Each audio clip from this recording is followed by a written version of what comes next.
बहुत समय पहले की बात है। एक छोटा सा गांव था, नीलकुंड। वहां रहता था एक नन्हा और नटखट लड़का, आरव। आरव को कहानियां सुनना और नए नए रहस्य सुलझाना बहुत पसंद था। उसके दादाजी एक पुराने नाविक थे जो समुद्र की लंबी यात्राएं कर चुके थे।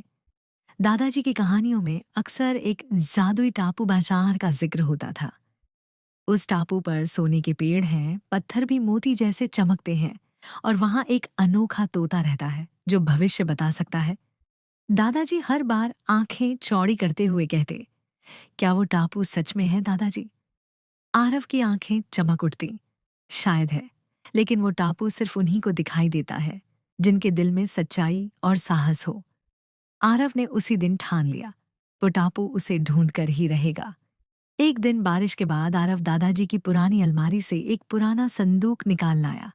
उसमें एक फटा फटा सा नक्शा था जिस पर कुछ अजीब चिन्ह बने थे, और एक कोने में लिखा था, सच्चे दिल वालों का द्वीप, केवल निर्भीक खोजी के लिए। आरव खुशी से उछल पड़ा। उसने अपने दोस्तों मीरा और को कैफ प्लांट को बुलाया। मीरा बहुत बुद्धिमान थी और पहेलियां हल करने में माहिर थी। कैफ को तकनीक और यंत्रों का शौक था।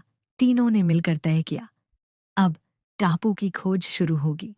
तीनों ने गांव के किनारे पड़ी एक पुरानी नाव को ठीक किया और उसका नाम रखा साहसी तारा। दादाजी ने उन्हें कंपास और एक जादुई सीटी दी। अगर कभी खतरा हो तो इस सीटी को बजाना, मदद जरूर पहुंचेगी, उन्होंने कहा। समुद्र शांत था, लेकिन रात होते ही एक रहस्यमयी कोहरा छा गया। चारों ओर कुछ दिखाई नहीं दे रहा था। नक्शे की दिशा भी उलझ गई थी। अब क्या करे? मीरा घबरा गई। आरव ने सीटी बजाई। तभी दूर से रोशनी की एक रेखा दिखाई दी, एक चमकता तारा जो आकाश से सीधा समुद्र पर उतर आया। वो देखो, कैफ चिल्लाया। उस तारे के पीछे चलते चलते नाव एक नई दिशा में मुड़ गई और सामने आया एक सुनहरा उजाला। टापू सचमुच वैसा ही था जैसा दादाजी ने बताया था। पेड़ सोने जैसे चमकते थे और जमीन पर चमकीले पत्थर बिखरे थे, लेकिन वहां कोई नहीं था। सन्नाटा था, बस हवा में एक धीमा संगीत बज रहा था। अचानक एक पेड़ से नीचे उतरा एक रंग बिरंगा तोता। उसने कहा, स्वागत है साहसी खोजियों, पर यहाँ आने के लिए तुम्हें मेरी 3 पहेलियों का उत्तर देना होगा। पहेली, जिसका कोई आकार नहीं फिर भी सबको ढक ले, छोटा सा हो या बड़ा, सबके ऊपर ये बौहले। मीरा ने तुरंत कहा, छाया।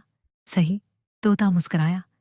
पहेली 2, ऐसा क्या है जो जितना निकले उतना ही बढ़ता जाए? कैफ सोचता रहा, फिर बोला, सांस। बिल्कुल सही।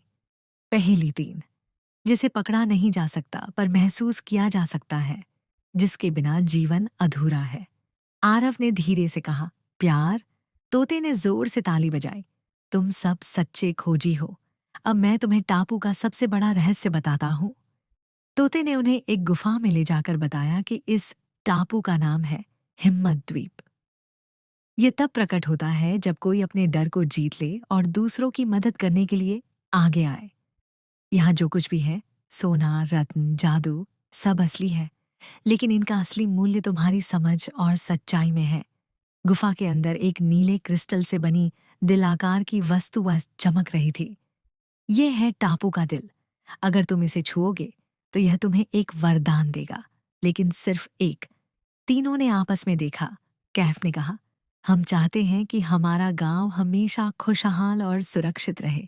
क्रिस्टल चमका और एक उजाला फैल गया।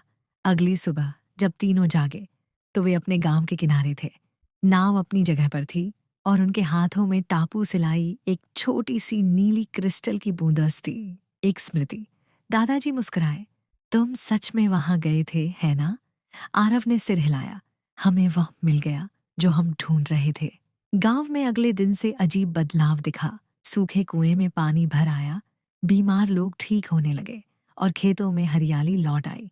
लोग कहते हैं कि वो सब हिम्मत द्वीप के वरदान खास की वजह से हुआ, लेकिन आरव, मीरा और कैफ जानते थे कि असली जादू उनके और साहस, सच्चाई और दोस्ती नाज़ास में था। और तब से हर बच्चे को यह कहानी सुनाई जाती है, अगर दिल में सच्चाई हो और साथ में अच्छे दोस्त हों तो कोई भी जादुई टापू ढूंढा जा सकता है।